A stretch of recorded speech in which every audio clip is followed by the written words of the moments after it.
ভারত নিয়ন্ত্রিত কাশ্মীরের পেহেলগামে বন্দুকধারীদের হামলায় ২৬ জন নিহতের ঘটনায় প্রতিবেশী দুই দেশ ভারত ও পাকিস্তানের মধ্যে উত্তেজনা বেড়ে চলেছে। হামলার ৩ দিনের মাথায় কাশ্মীরের নিয়ন্ত্রণ রেখায় পাকিস্তান ও ভারতীয় সেনাদের মধ্যে গোলাগুলির খবর পাওয়া গেছে।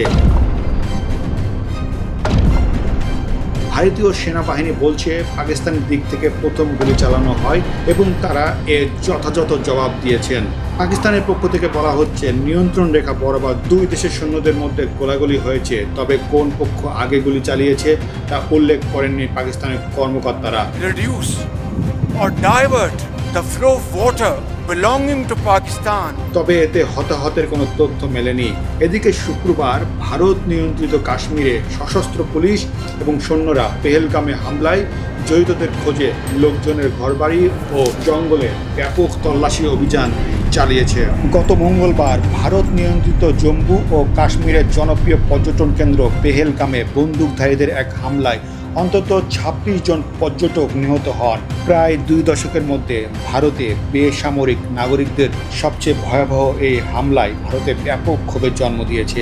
সেই সঙ্গে প্রতিবেশী পাকিস্তানের বিরুদ্ধে পদক্ষেপের দাবিও উঠেছে। নয়াদিল্লি কাশ্মীরে সন্ত্রাসবাদের পেছনে পাকিস্তানের হাত রয়েছে বলে অভিযোগ করে আসছে বরাবরই। পেহেলগামে হামলার পরদিনই নজিরবিহীন পদক্ষেপ হিসাবে ভারত সরকার ৬৫ বছরের পুরনো সিন্ধু পানি চুক্তি স্থগিতের ঘোষণা দিয়েছে। पानी में नहीं मिलेगा तो कहाँ चलान में काम मारेगा। छोड़िए बेवकूफ़ी की स्टेटमेंट। मैं आपको रिक्वेस्ट करूंगा कि आप इनको डिग्निफाई मत करिए। নয়াদিল্লির এই একতরফা সিদ্ধান্তকে ইসলামাবাদ দেখছে যুদ্ধের উস্কানি হিসাবে। Well, we have been doing this dirty work for United States for about 3 decades, and West, including Britain. Reduce or divert the flow of water belonging to Pakistan. তবে ভারত সাফ জানিয়ে দিয়েছে পাকিস্তান বিশ্বাসযোগ্যভাবে আন্তঃসীমান্ত সন্ত্রাসবাদ ত্যাগ না করা পর্যন্ত এই স্থগিতাদেশ বহাল থাকবে। এছাড়া পাকিস্তানের সঙ্গে সবচেয়ে বড় সীমান্ত ক্রসিং বন্ধ ও পাকিস্তানিদের জন্য সব ধরনের ভিসা সেবাও স্থগিত করেছে ভারত সরকার। ভারতের এই পদক্ষেপের প্রতিক্রিয়া হিসাবে পাকিস্তান ভারতের সঙ্গে বাণিজ্য বন্ধের পাশাপাশি তাদের আকাশসীমা বন্ধ করে দিয়েছে।